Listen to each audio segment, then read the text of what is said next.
Hi, friends. This is the first chapter of lecture series on film studies. In this first session, we are going to have a look at the very language of cinema. So, welcome. Cinema is an art, precisely speaking, a visual art. It is one of the youngest, yet the most powerful, complex, and dominant art form. Cinema tells a story through a series of moving images, evoking an emotional response in the audience. Just like any other art form, it demands appreciation, differentiation, and interpretation.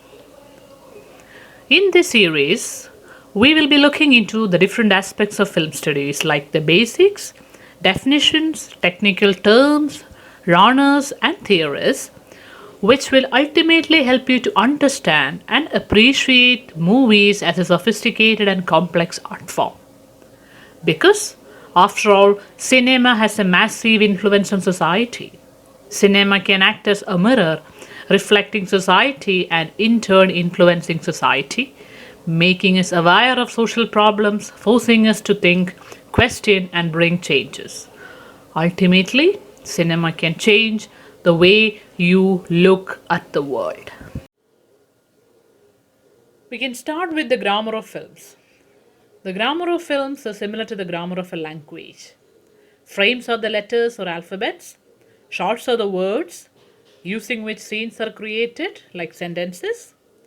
Sequences of scenes then become paragraphs. But there are no hard and fast rules regarding the grammar of films. It is the director who decides, and the grammar keeps changing with the changing generations.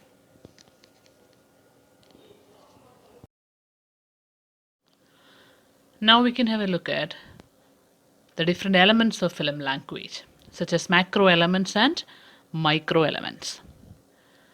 Macro comprises of narrative and runner, and micro cinematography, sound, mise-en-scene, editing, and special effects. So, narrative refers to the development of a story, the roles and relationships of the character within it, the situations and dilemmas they confront, and the methods utilized for problem solving.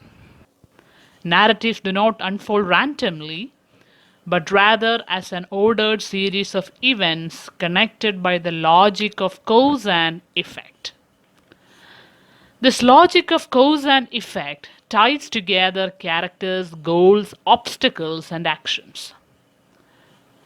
So, narrative logic is a tool through which the audience can understand actions, events, intentions, thought, beliefs, values, and feelings of the characters. For example, if a gun is shown in the drawer of a character's desk, the audience can infer that the gun will be or has been relevant to the plot in some way. But filmmakers sometimes play with the conventional patterns of narrative logic by giving false leads or to clues so as to misguide the audience. This can help in creating suspense and surprise twists, especially in thrillers. For example, Alfred Hitchcock's Psycho starts with the female character Marion stealing $40,000 and running away. But only after 40 minutes does the audience realize that this was a false lead. Neither is Marion the main character, nor is the money important. So, a classic example of how a filmmaker alters the conventional patterns of narrative logic. Marion, what in the world? So, now the film form. So, form would be how the narrative is presented through camera movement, pacing, editing, plot structure, etc. A good movie will be made so that both form and content complement each other. Most of the movies follow one of the following three forms. First one is narrative form, movies that tell stories.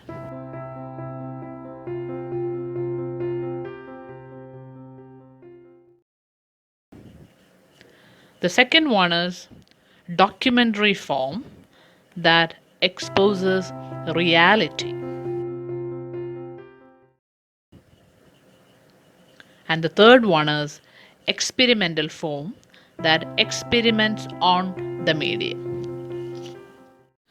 So that is all about narrative and film form. Now it is film Rana. A runner is a category of film characterized by a particular style, form, or content. Originally, it started with the studio system. Studios produced set recipe films so the audience knew what to expect. Over the years, audience wanted more. So, specialized films were released and aimed at niche audience. Categorizing movies makes it easier for the audience to understand what they like and want to see. Like some people love horrors while some enjoy action thrillers. Rana helps them select and appreciate movies they will enjoy the most. Runners include recurring, familiar, or instantly recognizable patterns, styles, themes, motifs, rules, or runnery conventions that include a characteristic setting with various stereotypes, props, or icons. The basic runners like action, comedy, drama, fantasy, horror, mystery, romance, thriller, western, etc., were well defined. But from here, we could dive a bit deeper. Subgenres were developed to give names and expectations to certain types of films within each genre. Taking thriller for example, we could find the following subgenres: crime thriller, disaster thriller, psychological thriller, and techno thriller. However, as the art of film evolved, more and more genres would develop as filmmakers naturally moved towards finding new and creative ways to subvert genres and even begin to combine them. Concepts like rom-com or romantic comedy would spring up by combining the traditional genre elements of romance film and comedy films. We can also find new, more niche genres like the road movie or disaster film, which began to create their own paths. Even then, we would get hybrid genres like buddy cop or sci-fi western. By examining genre theory, filmmakers have been able to combine different elements from each genre for specific results. For example, George Lucas' Star Wars combined science fiction, samurai, western, and war genres. Or, for more undefined results, like Quentin Tarantino's Pulp Fiction, which moves between genres chapter by chapter. So, that is all about the macro elements. And now we can have a look at the micro elements of film language. And we better start with cinematography. Cinematography refers to the visual aspects of film's language. Camera shots and movements can give us clear indications of emotion, motive, and give audiences clues as to things that may be about to happen. Cinematography is the act of capturing photographic images through the use of a number of controllable elements. And these elements include the quality of film stock, the manipulation of the camera lens, framing, scale of movement, and duration, or the length of the shot. We have seen the grammar of cinema, and we know how shots contribute to the vocabulary of cinema. So, we can have a detailed look at the different shots. So there are different types of camera shots which the director can decide on. Mainly, shots can be classified under three categories in terms of distance, height, and level in framing. So the following are the commonly used camera shots, camera angles, and camera movements.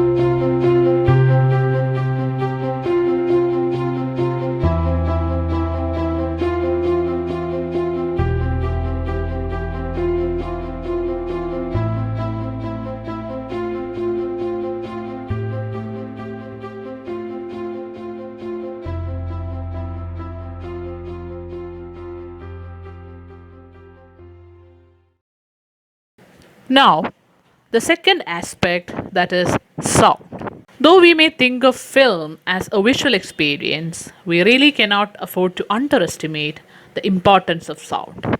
A meaningful soundtrack is often as complicated as the image on screen. The entire soundtrack is comprised of three essential parts: the human voice, sound effects, and music. Now, editing. Why is editing important? The term editing refers to the changing shots within a piece of film. The pace or speed with which this happens has important role in creating atmosphere. For instance, if there is a car chase on screen, the editing will be rapid, making us excited, while a countryside picnic scene will probably feature slow editing because we relax and take in the details on the screen.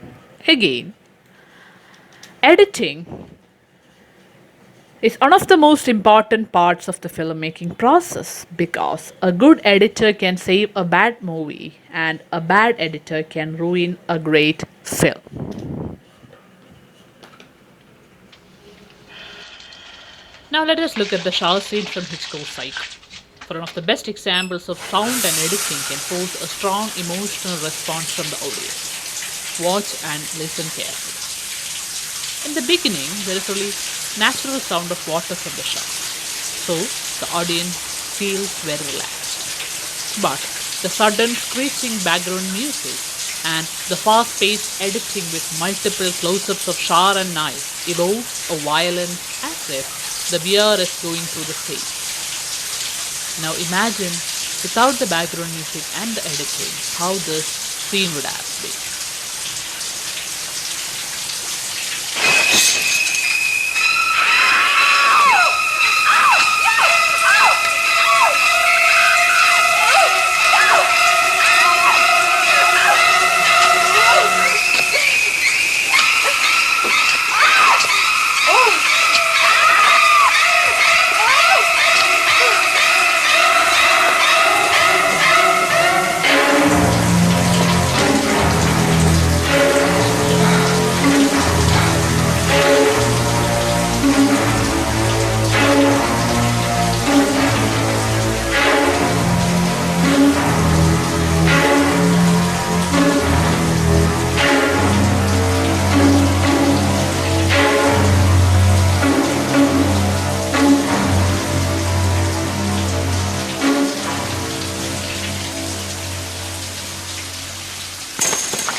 That is the power of sound and edit.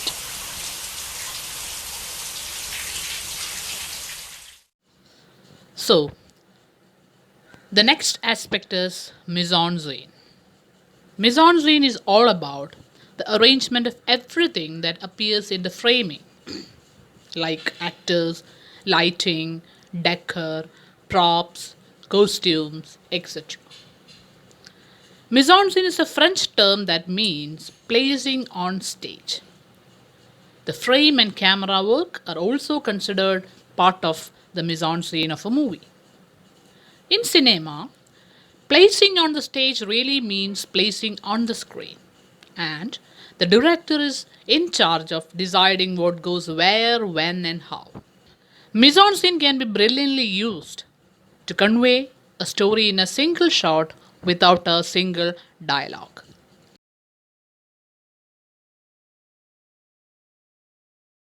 So, folks, that's it for today's video. Next time, we will be looking into the very history of cinema. Thank you.